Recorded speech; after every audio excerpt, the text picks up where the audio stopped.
경건한 예배를 위하여 핸드폰 전원을 끄거나 진동으로 해주시기 바랍니다. 다 같이 일어나셔서 성령과 진리로 사순절 다섯째 주일 예배를 하나님께 드리겠습니다. 여호와의 말씀이니라. 보라, 나날이 이르리니 내가 이스라엘 집과 유다 집의 새 언약을 맺으리라. 이 언약은 내가 그들의 조상들의 손을 잡고 애굽 땅에서 인도하여 내던 날에 맺은 것과 같지 아니할 것은 내가 그들의 남편이 되었어도 그들이 내 언약을 깨뜨렸음이라. 여호와의 말씀이니라. 그러나 그날 후에 내가 이스라엘 집과 맺을 언약은 이러하니 곧 내가 나의 법을 그들의 속에 두며 그들이 마음에 기록하여 나는 그들의 하나님이 되고 그들은 내 백성이 될 것이라. 여호와의 말씀이니라. 그들이 다시는 각기 이웃과 형제를 가르쳐 이르기를 너는 여호와를 알라 하지 아니하리니 이는 작은 자로부터 큰 자까지 다 나를 알기 때문이라. 내가 그들의 악행을 사하고 다시는 그 죄를 기억하지 아니하리라. 여호와의 말씀이니라. 아멘.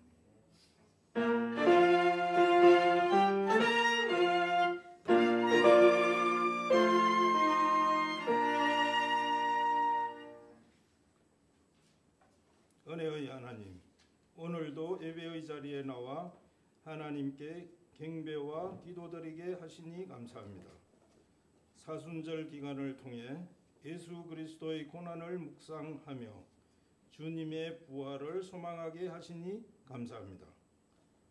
십자가의 은혜로 대속하여 우리를 구원해 주신 주님의 크신 사랑을 기억하며 우리들 또한 기꺼이 주변에 가난하고 병든 불쌍한 자들을 돕는 실천의 삶을 사게 하옵소서. 가장 낮고 천한 자를 위해 가장 낮은 모습으로 이 땅에 오신 예수님의 모습을 기억하며 교만했던 저희 마음을 반성합니다. 세상사 모든 일이 내 힘으로 된 것인 양 착각했던 모습들과 남을 업신여겼던 마음을 회개합니다. 어둡고 수순한 시대에 빛으로 오신 주님, 우리들의 영혼은 빛을 갈망하면서도 여전히 어둠을 탐하고 어둠 속에 살아가려 합니다. 빛 대신 주님께서 저희를 비추사 빛의 자녀들로 다시 일으켜 주옵소서.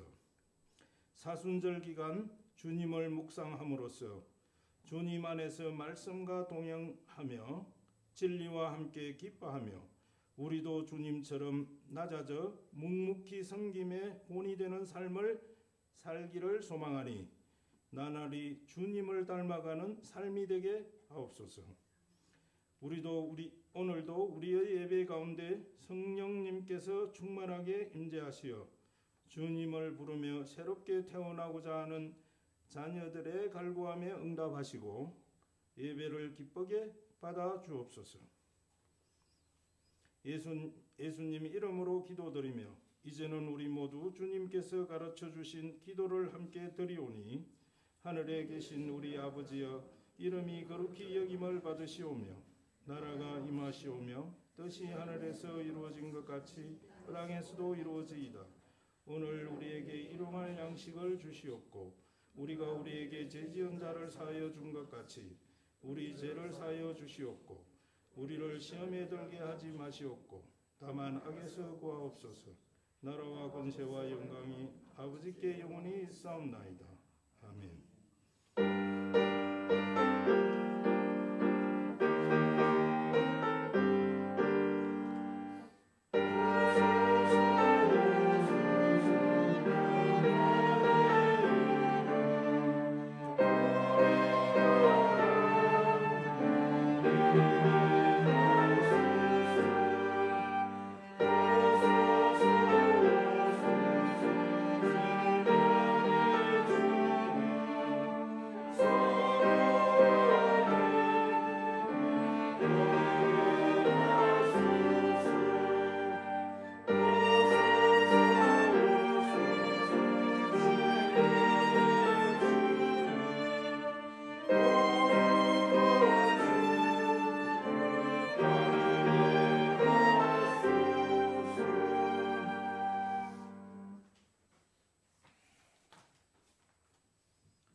128번을 함께 교독하시겠습니다.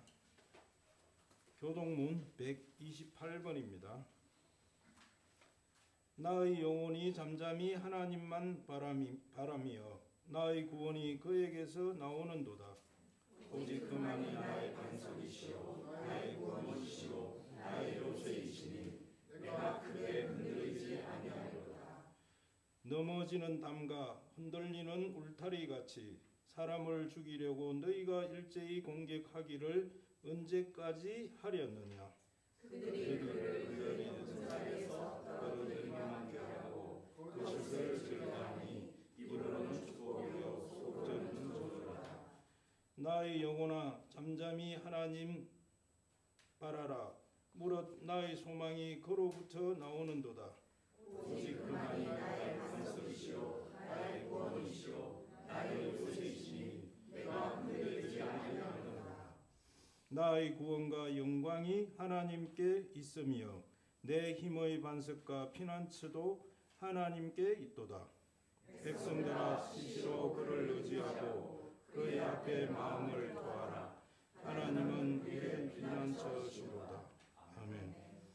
전능하사 천지를 만드신 하나님 아버지를 내가 믿사오며 그 외아들 우리 주 예수 그리스도를 믿사오니 이는 성령으로 잉태하사 동정녀 마리아에게 나시고 본디오 빌라도에게 고난을 받사 십자가에 못 박혀 죽으시고 장사한 지 사흘 만에 죽은 자 가운데서 다시 살아나시며 하늘에 오르사 전능하신 하나님 우편에 앉아 계시다가 저리로서 산 자와 죽은 자를 심판하러 오시리라.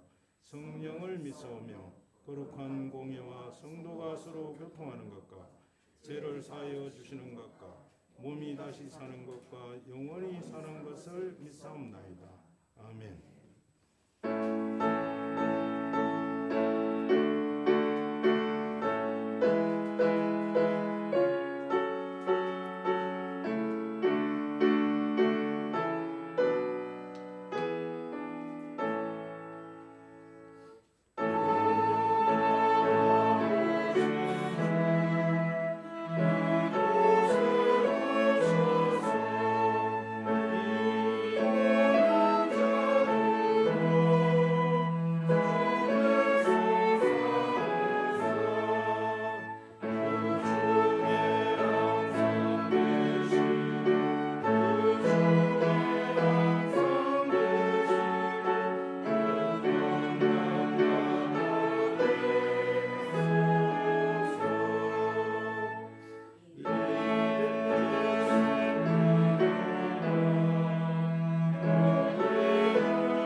사랑의 하나님, 우리의 죄와 사망의 속박에서 건져내 주시고 돌봐 주신 은혜에 감사합니다. 지난 9년간의 우모름의 여정에 동행하시며 주님을 본받는 교회 공동체로 이끌어 주심을 감사합니다. 매일 주시는 사순절 묵상 말씀을 통해 우리의 신앙이 얼마나 무디었는지 돌아보게 하시고 모든 것을 온전히 하나님께 온전히 의탁하리라는 마음을 갖게 하심을 감사합니다. 하나님의 보호해 주심에도 불구하고 저희들은 자주 사탄의 꼬임에 걸려서 넘어집니다. 그렇다고 쉽게 포기해서 그대로 주저앉아 있지 않고 반성하고 일어나서 다시 평안의 마음을 찾고 계속 길을 갈 수 있도록 용기를 불어넣어 주시고 좋은 믿음의 동력자와 함께 하게 하심을 감사합니다. 그리스도의 제자로서 배운 것들을 가정과 세상 사람들에게 잘 전하고 특히 하나님이 기뻐하실 일들을 사랑의 마음으로 감당하길 소망하오니 은혜의 열매로 맺어지는 모습을 지켜봐 주옵소서. 옳고 그름을 분별하기에 너무도 복잡한 세상에 우리 마음대로 성급한 행동을 하지 않고 급할수록 주님의 뜻을 헤아려 결정하고 행하는 지혜를 주시옵소서. 한시라도 기도와 말씀에서 멀어져서 방황하는 일이 없도록 성령 하나님께서 지켜주옵소서. 전능하신 주님, 국제적으로 팔레스타인과 우크라이나 지역의 전쟁이 하루속히 종식되고 세계의 평화가 임하게 하소서. 어려운 경제 사정이 나아지게 하시고 가난과 질병과 관계의 파괴로 신음하는 가정과 사회, 국가에 하나님의 위로와 평화의 빛을 비추어 주소서. 우리 우모름 교회가 진리의 말씀으로 거룩하게 되어 세상에서 빛과 소금의 역할을 감당하는 능력 있는 교회가 되게 하소서. 각 지체를 기도의 사람, 섬김의 사람으로 세워주시고 서로 사랑하고 협력하고 순종하는 참된 공동체가 되도록 육체와 정신의 건강을 허락하소서. 교회가 후원하는 부상윤, 전보나 도노을, 최유림 아이들이 하나님과 인간과 세계의 관계를 바르게 이해하는 복을 누리고 또한 세상을 이기며 살게 하소서. 하나님이 세우신 가정들이 하나님의 은혜 가운데 견고히 세워져서 주님이 기뻐하시는 가정으로 변화할 수 있게 기도하게 하소서. 우리 자녀들을 축복하셔서 이들이 참된 믿음으로 무장되어 하나님의 영광을 위해 쓰임받게 하소서. 오늘도 유호 목사님을 비롯하여 예배와 찬양을 위해 힘쓰는 손길들을 더욱 축복하여 주시고 영육의 강건을 허락하여 주옵소서. 예배의 시작부터 끝까지 성령 하나님이 함께해 주실 것을 믿으며 예수님 이름으로 기도드립니다. 아멘.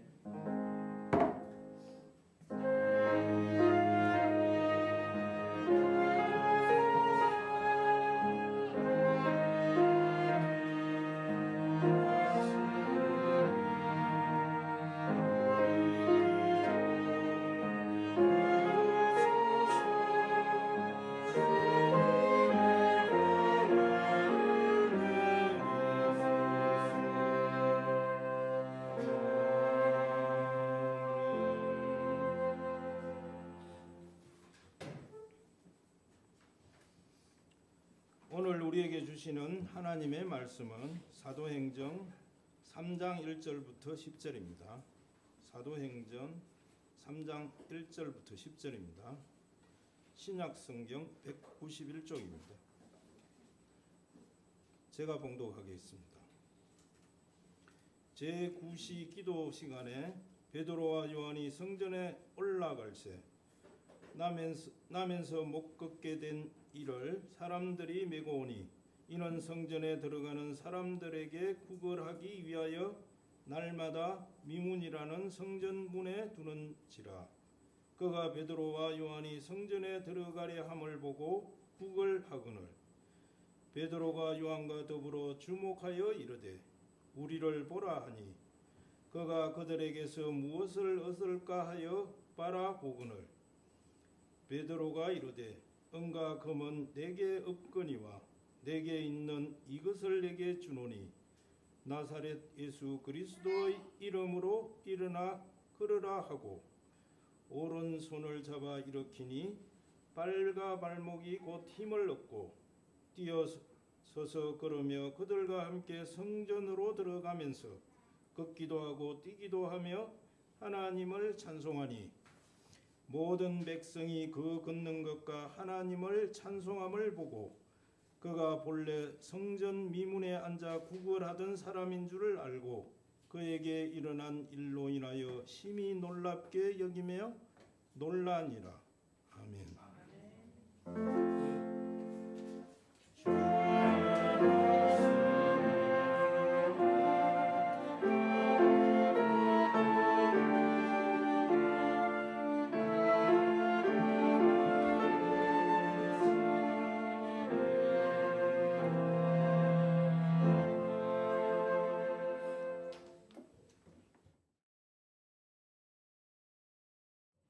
톰 나이트라는 사람의 책에 한 남자 청년의 이야기가 이렇게 적혀 있습니다.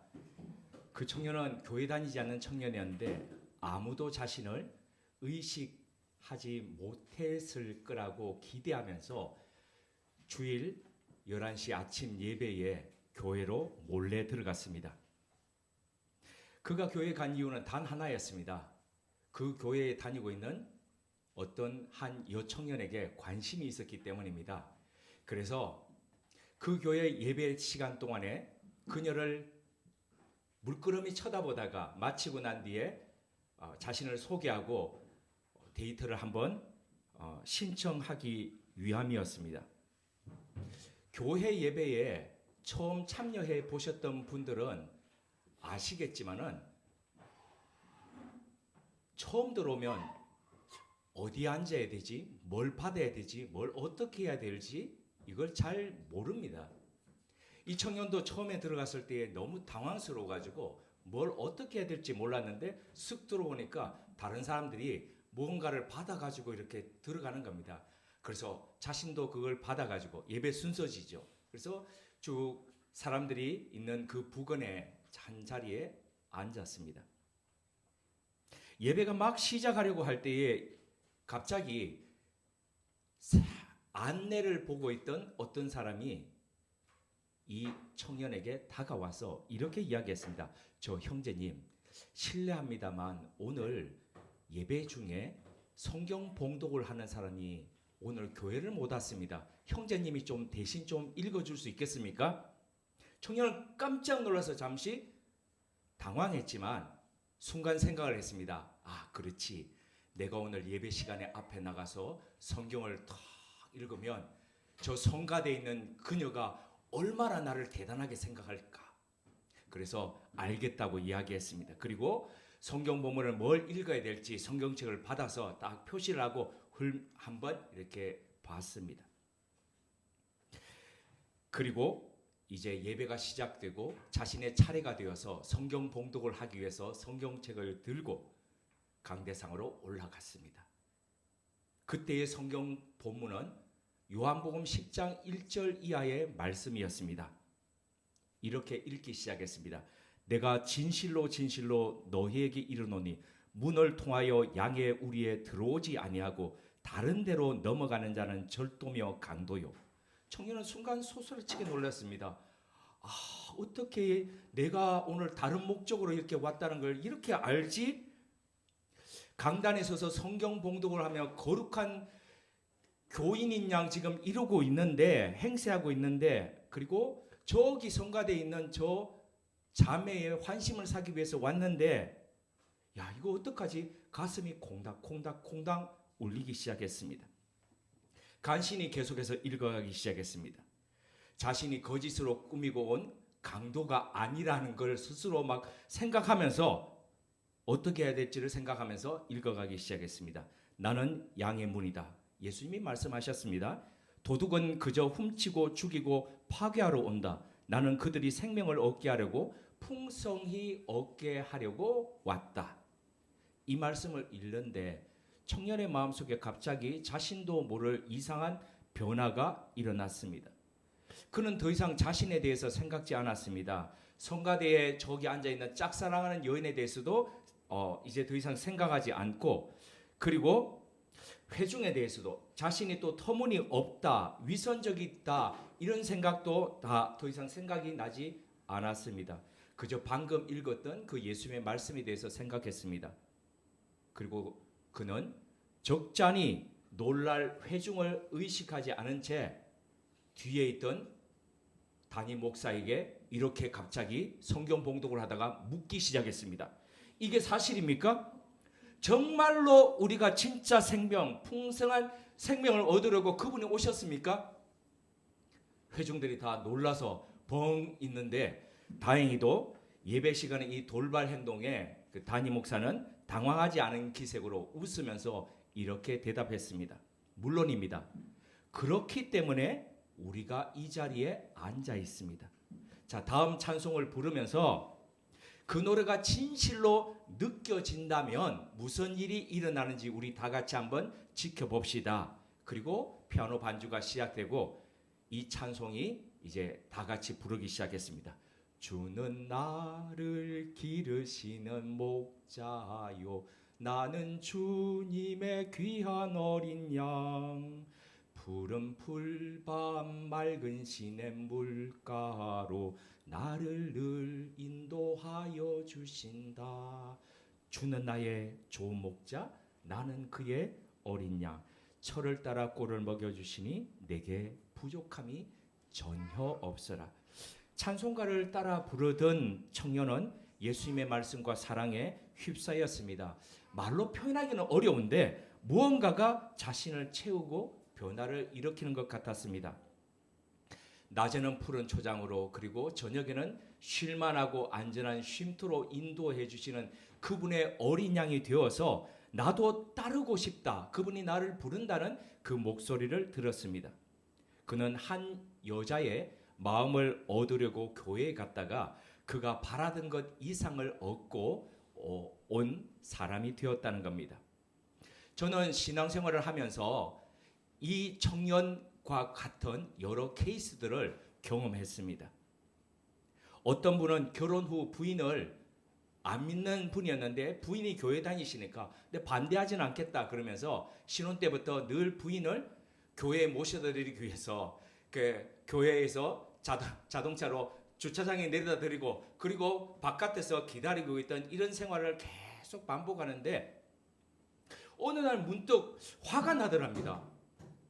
아니 매 주일마다 매 일요일마다 저렇게 교회를 가는 건 분명히 뭔가 좋은 게 있어서 갈 건데 왜 지금 몇 개월이 지났는데 나한테 단 한 번도 같이 들어가자는 말을 왜 안 하지?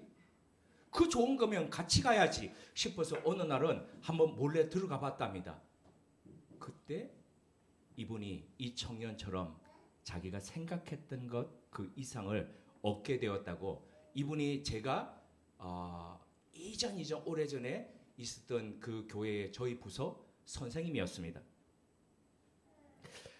또 어떤 분은 결혼 전에 교회 지붕 공사를 하러 갔습니다. 그 지붕 위에서 예전 교회는 뭐 이렇게 왜 그 초가 지붕 이렇게 그 지퍼를 엮지 않습니까?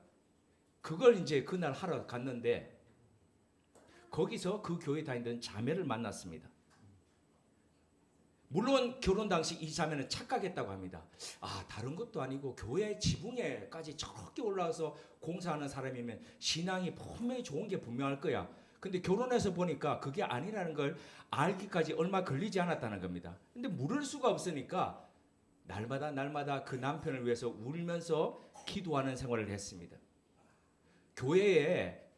학교에 중고등학교 때 학교 갔다 와가지고 교회에서 기도하고 이제 집으로 가고 하는 게 그런 것들이 좀 일상이었는데 그렇게 가면 늘 교회 강대상 앞에 어린애를 이렇게 안고 와가지고 울면서 기도하던 그분이 있었거든요. 남편 때문에 우는고 기도하는 거였거든요. 오랜 시간이 지났지만 결과는 그 남편도 그리스도인이 되었습니다. 그 남편은 결혼을 통해서 생각지도 못했던 더 큰 구원을 얻게 된 사람이었습니다. 요건 잠깐 곁다리 이야기인데 이전 교회에서 목회할 때에 혼자서 신앙생활을 참 열심히 하시던 외교관 부인이 계셨습니다. 어느 날 성경 공부 모임에서 제가 이분께 남편 전도에 대해서 말씀드리면서 이렇게 말씀드렸습니다. 이번부터는 한번 남편 신발을 들고 교회 한번 와보세요. 그리고 하나님한테 이렇게 한번 좀 기도해 보시면 어떻겠습니까? 하나님, 신발도 왔으니까 이 신발 주인도 좀 오게 해주세요. 저는 그냥 지나가는 우스갯소리로 했는데 이분이 그 다음 주일 예배를 마치고 난 뒤에 저한테 예배 끝나고 난 뒤에 잠깐만요 하더니만 자기 가방을, 성경이 들린 가방을 여는 겁니다. 근데 그 가방 안에 하얀 신발 주머니가 있는데 그걸 열면서 남편 거예요 이러시는 거예요. 참 순수하고 아름다운 분이셨습니다. 이제는 현직에서 은퇴하셔서 어디에서 살고 계십니다. 저는 가끔 그분을 생각하면서 이런 생각을 합니다. 아, 드디어 남편이 같이 나가고 있어요 하는 이 좋은 소식이 들려오기를. 그분의 남편분께서 정말 젠틀하십니다. 그분이 아내 덕분에 그 젠틀을 뛰어넘어서 더 큰 구원의 선물을 누리는 날이 오기를 바라며 오늘도 기도하고 있습니다. 자, 이제 오늘 본문 말씀으로 한번 들어가 보면서요.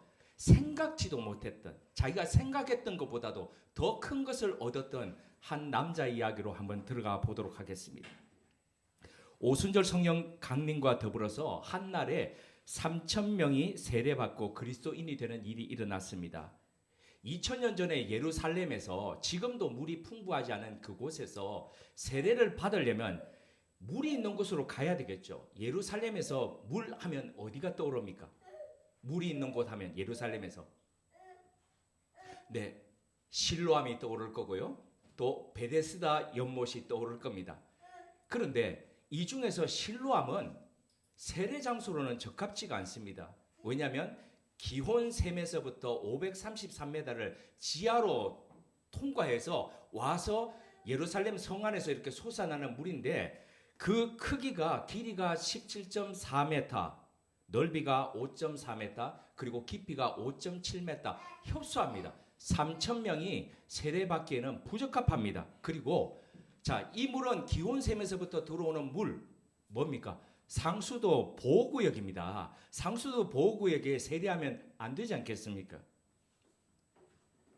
자, 그럼에도 불구하고 자, 세례를 받아야 되는데 그러면 어디서 세례를 받냐? 이제 한 군데밖에 없습니다.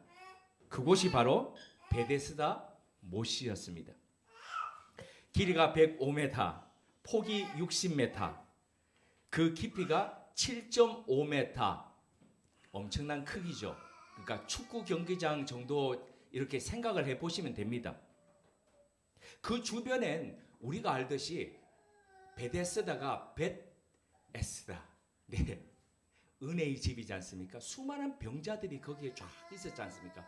물이 막 끓는 간헐천이 되면 들어가려고. 그러니까 거기에서 세례하는 데는 그렇게 제약이 없었고 가능했을 거라는 거죠.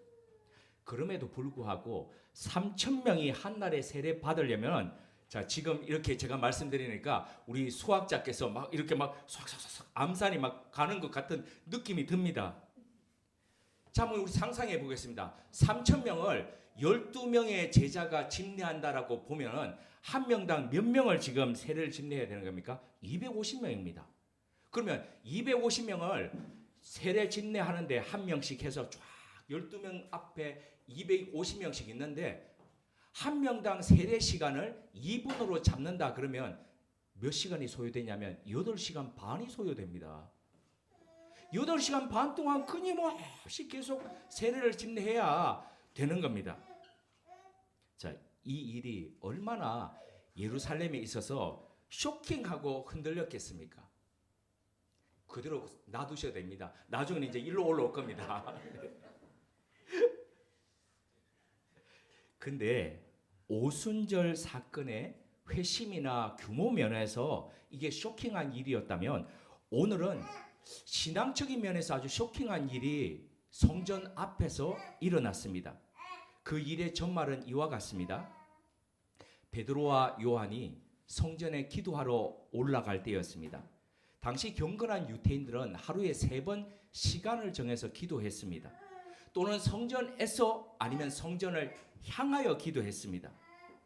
이른 아침 기도를 샤하릿이라고 이야기를 했고, 정오를 비롯해서 오후의 기도를 민하라고 그렇게 불렀습니다. 그리고 해질녘 기도를 마하리브라고 그들은 불렀습니다. 다니엘서에 보면 다니엘이 다른 신에게 절하지 말라는 조서를 어기고 하루에 3번 예루살렘을 향해 있는 창의 문을 열고 기도했던 거 기억나시죠? 같은 맥락입니다. 베드로와 요한도 유대인의 이 경건 전통에 따라서 기도하러 예루살렘으로 올라갔습니다. 이방인의 뜰을 지나서, 성전은 보면요 이렇게 벽들이 쭉 있는데 제일 앞에 들어가면 이방인의 뜰입니다. 그러니까 이방인들도 들어올 수 있는 것입니다. 그런데 이방인에서부터 문을 열고 들어가면 여인의 뜰이 나오고, 그 여인의 뜰에서 다시 문을 열고 들어가면 이스라엘 사람들의 이 뜰이 나오고, 그리고 거기서 더 들어가면 제사장의 뜰이 나오고, 굉장히 이렇게 구분되어 있는 겁니다. 있는데 그 이방인의 뜰에서 문을 열고 그 다음에 이스라엘 사람들이라면 들어갈 수 있는, 여인들이 들어갈 수 있는 그 문을 가로막고 있는 문이 있는데 그 문 이름이 미문입니다. 미문은 한문이고 영어식 표현을 하면 beautiful gate입니다. 그러니까 아름다운 문이라는 거죠. 여러 장식이 있어서 굉장히 아름다운 문인데 이 문 앞에 구글하는 사람이 보였습니다. 그는 태어날 때부터 한 번도 걸은 적이 없는 보행 장애인이었습니다. 걸어 본 적이 없습니다. 태어날 때부터. 그래서 걷는 게 어떤 건지를 자신이 한 번도 해본 적이 없습니다. 근데 그 사람이 성전 문 앞에 있는 이유는 날마다 사람들이 그를 메어다가 그 앞에 놓았기 때문에, 그래서 자신의 생활비를 벌기 위해서인지 아니면 앵벌이를 위해서인지 그 부분은 잘 모릅니다. 성전에 들어가는 8개의 문이 있습니다. 제사장들만 들어가는 문부터 시작해서 총 8개의 문 중에서 가장 아름다운 문이라고 불리는 미문, 유대인들이 가장 거룩한 곳이라고 생각하는 곳으로 들어가는 문, 그 앞에 가장 초라하고 나약한 모습으로 돈을 구걸하며 이 사람은 있었습니다. 참 아이러니하지 않습니까? 가장 거룩한 곳 앞에서 가장 초라한 모습으로 있습니다. 가장 아름다운 문 앞에서 가장 비천한 모습으로 그 앞에 있습니다. 굉장히 대조적인 광경이 아닐 수 없습니다. 그는 사람들이 던져주는 몇 푼 동전에도 연신 감사하며 적선해 달라라고 계속 소리치고 있었습니다. 마침 베드로와 요한이 그 앞을 지나갈 때였습니다. 그 제자 둘을 보면서 그는 구글했습니다. 그 제자 또한 그들을 바라보면서 이렇게 말했습니다. 우리를 보라.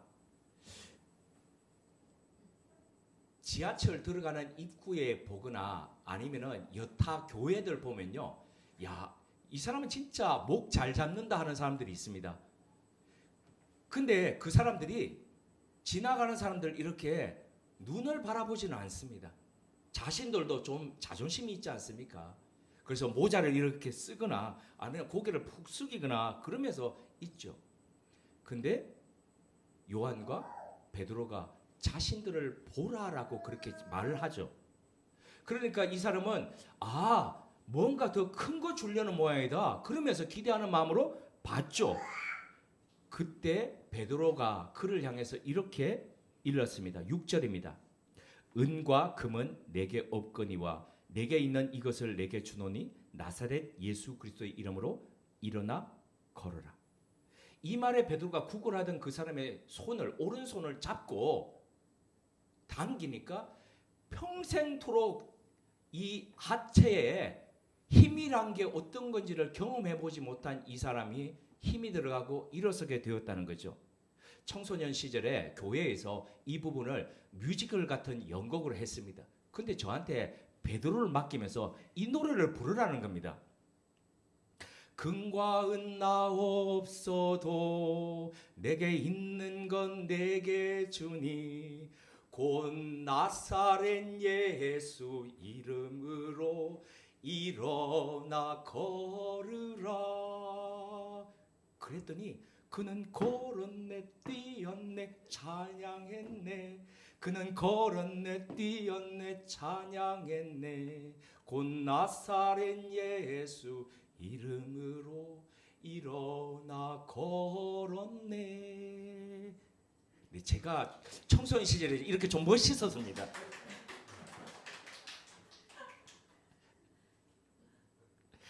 창립 9주년을 자축하는 우리 교회가 이 장면에서 어떤 것을 마음에 새겨야 할지 세 가지로 생각해 봤습니다. 첫째, 이 일이 일어난 장소에 주목해 보셨으면 합니다.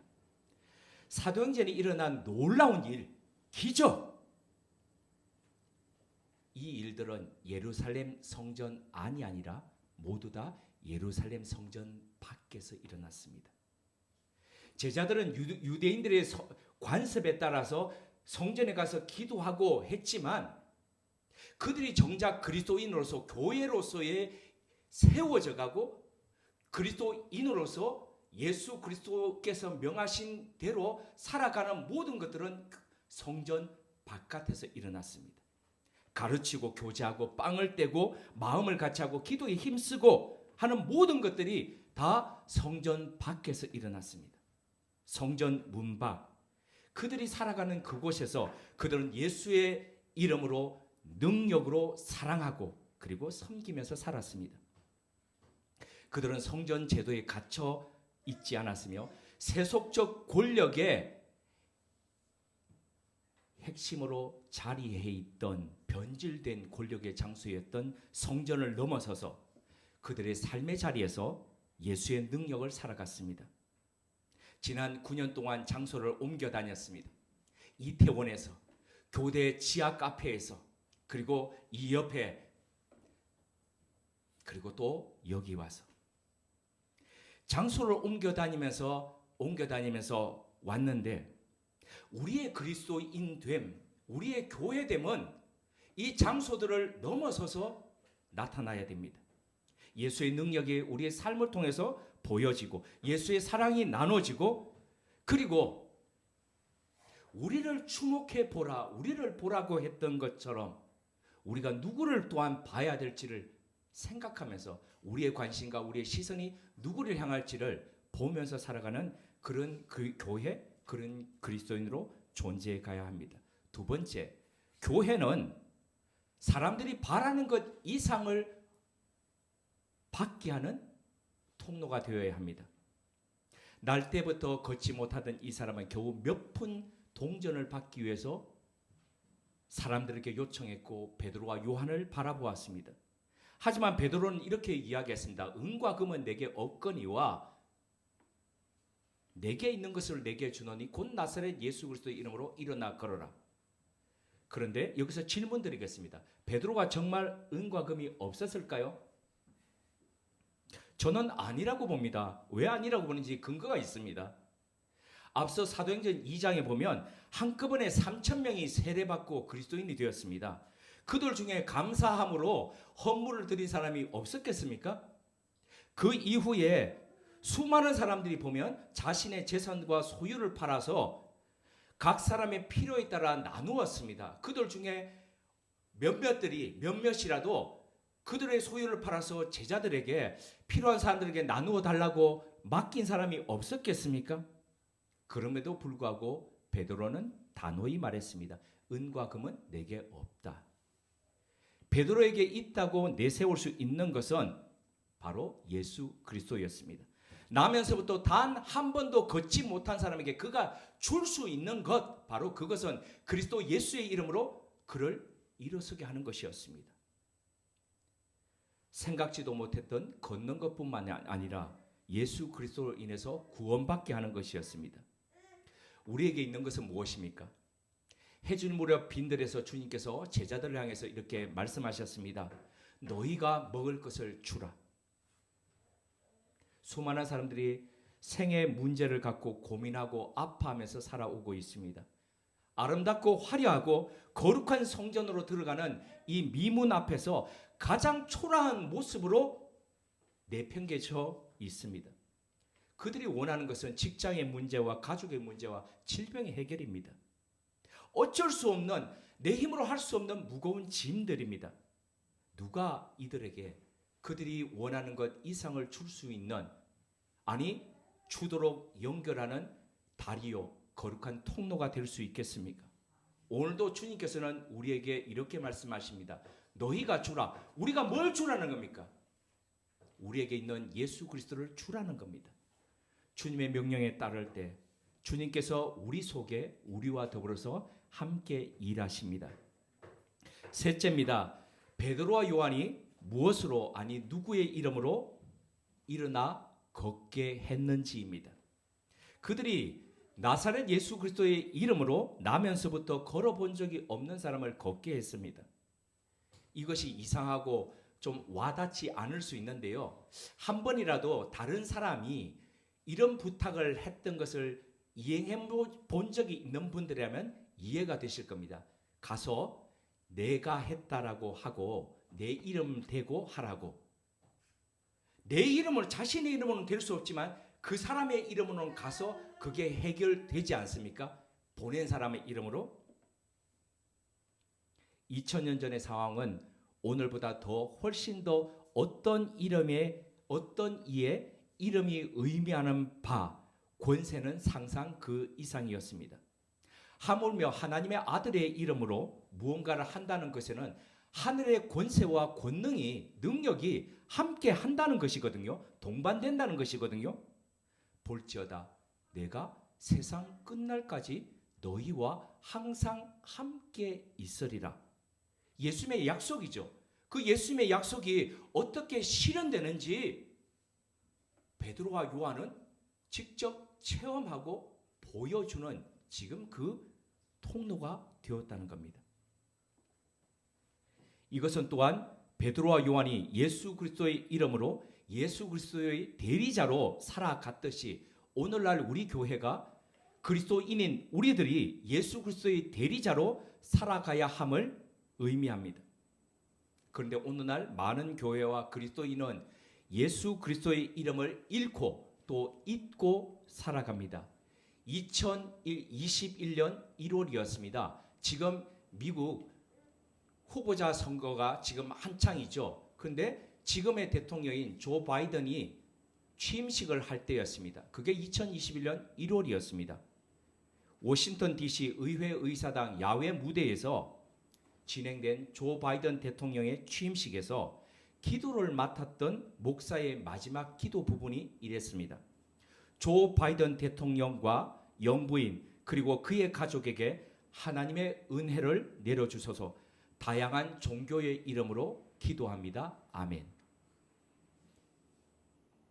전 국민이 지켜보고 있는 대통령의 취임식 때에 그것도 하나님의 이름으로 복을 빌고 그리고 하나님의 이름으로 기원해야 될 그때에 목사가 예수의 이름으로 기도하지 않았습니다. 그것은 의회가 그렇게 요청했기 때문이기도 합니다. 예수의 이름이 사라졌고 다양한 종교, 다양한 신앙의 이름으로 기도합니다. 아멘이 자리했습니다. 그해 같은 해입니다. 2021년 미국 하원 개원 때도 역시 목사를 초대해서 기도를 시작했는데 이랬습니다. 임마누엘 클레베레라고 하는 감리교 목사가 와서 드린 개회 기도의 마지막 부분입니다. 이 모든 것을 유일하신 신 브라만 혹은 다른 다양한 종교에서 다양한 이름으로 불리는 신의 이름으로 기도합니다. 남자의 이름으로, 여자의 이름으로. 이 뒤에 남자의 이름으로, 여자의 이름으로가 생뚱맞죠. 아멘이 에이멘이죠. 그러니까 보면 남자, 불어식으로 한다면 남자에 의해서 그러면서 워드플레이 하면서 같이 남자를 썼으니까 아멘을 에이멘 그리고 에이우먼 이렇게 얘기한 겁니다. 남자의 이름으로, 여자의 이름으로 아멘, 에이우먼. 목사와 의회는 우리를 구원하기 위해서 십자가에 죽으시고 부활하신 나사렛 예수 그리스도의 이름으로 기도하지 않았습니다. 종교 화합이라는 변명하에 브라만의 이름으로 기도했습니다. 이것이 지금 미국에서 일어나고 있는 현실입니다. 어느 날 우리가 믿고 있는 이 땅 가운데서도 일어날 수 있는 일이기도 합니다. 로마서 10장 13절을 통해서 사도 바울은 이렇게 호소했습니다. 누구든지 주의 이름을 부르는 자는 구원을 얻으리라. 이보다 앞서 예수님께서는 이렇게 말씀하셨습니다. 마태복음 10장 22절 그리고 32절에서 33절 말씀입니다. 또 너희가 내 이름으로 말미암아 모든 사람에게 미움을 받을 것이나 끝까지 견디는 자는 구원을 얻으리라. 누구든지 사람 앞에서 나를 시인하면 나도 하늘에 계신 내 아버지 앞에서 그를 시인할 것이요 누구든지 사람 앞에서 나를 부인하면 나도 하늘에 계신 내 아버지 앞에서 그를 부인하리라. 예수 그리스도의 이름을 부끄럽게 여기지 않았으면 합니다. 아니, 예수 그리스도의 이름을 부끄럽지 않도록, 나로 인해서 부끄럽지 않도록 우리 삶을 살아갔으면 합니다. 그 이름을 힘입어 예수 그리스도를 나타내고 그 이름으로 능력 있게 예수님을 증거하는 증인으로 당당히 살아가는 교회와 그리스도인 되셨으면 합니다. 함께 기도드리겠습니다. 하나님, 예수의 이름을 자랑스러워하며 예수의 이름의 능력을 믿고 그 이름으로 살아가는 교회와 그리스도인 되게 하옵소서. 예수의 이름을 부끄러워하지 않으며 예수의 이름을 부끄럽게 하지 않는 교회와 그리스도인 되게 하옵소서. 수많은 생의 어려움과 난제를 안고 살아가는 사람들에게 그들이 원하는 것보다도 더 큰 것을 보게 하고 얻게 하는 징검다리 되는 교회와 그리스도인 되게 하옵소서. 무엇보다도 함께 모여 찬양하고 기도하며 예배하는 이 힘으로 교회 밖에서 더 권위 있고 권능 있는 그리스도인으로 살아가게 하옵소서. 나누고 베풀기를 즐겨하며 서로의 필요를 채워주는 교제와 교통이 있게 하셔서 예수 그리스도께서 우리와 함께 하심이 증거되고 나타나게 하는 교회 되게 하옵소서. 지난 9년 동안 작은 것을 부끄러워하지 아니하고 모자라고 부족함을 오히려 내가 있어야 하고 함께 해야 할 이유로 삼아 지금까지 함께한 우모름의 가족들을 기억해 주옵소서. 이분들의 헌신과 수고와 눈물로 일구고 가꾼 우모름의 동산이 이후로는 더더욱 생명이 움트는 언덕으로 세워지게 하옵소서. 예수님의 이름으로 기도드립니다. 아멘.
우리 우모름 교회를 이 땅에 세워 주신 지가 엊그제 같은데 어언 9년이란 세월이 흘렀습니다. 오늘 말씀을 통해 그간 우리 교회가 걸어온 길을 되돌아보고 앞으로 새롭게 나아갈 방향을 일깨워 주시니 감사합니다. 예수님께서 이 땅에 우리 교회를 세우신 큰 뜻을 널리 전파하고 실천함으로써 하나님께서 협족해 하시는 가운데 이 세상에 참 평화와 행복이 함께하길 소망합니다.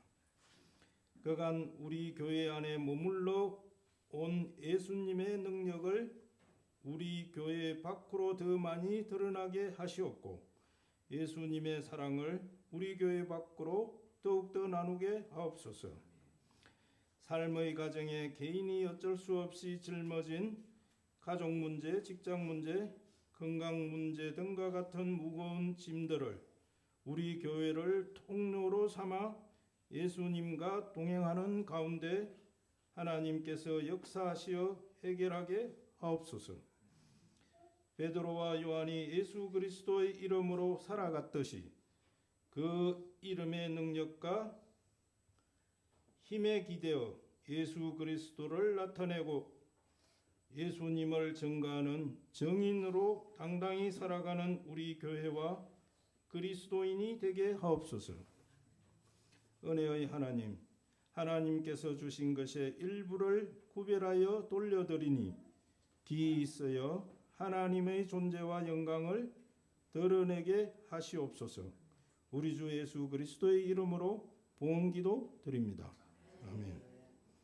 앞뒤 좌우에 계시는 분들과 함께 인사를 나누시겠습니다.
나사렛 예수 그리스도 그 이름에는 2000년 전 자신을 비워 종의 형체로 이 땅 가운데 오셨던 하나님의 아들의 분명한 역사성과 현실성이 있습니다. 나사렛 예수 그리스도 그 이름에는 나를 살리기 위해 자신을 십자가에 내어주신 하나님 아들의 사랑이 분명히 새겨 있습니다. 나사렛 예수 그리스도 그 이름에는 죽음에서부터 우리를 건지기 위해 부활하셨던 부활의 역사성이 분명히 녹아 있습니다. 주님, 이 나사렛 예수 그리스도의 이름과 더불어 오늘도 우리와 세상 끝날까지 함께 하시겠다고 약속하셨던 그 약속과 더불어 그 예수 그리스도를 증거하는 증인으로 당당히 살아가는 우모름의 모든 가족들 될 수 있도록 이끌어 주옵소서. 우리 주 예수 그리스도의 은혜와 하나님 우리 아버지의 지극하신 사랑하심과 성령님의 감화하시고 교통케 하시는 역사가 예수 그리스도의 그 이름으로 살아가기를 다짐하고 결단하는 주님의 사람들과 우모름 교회 위에 지금부터 영원토록 함께 하시기를 축원하옵나이다. 아멘.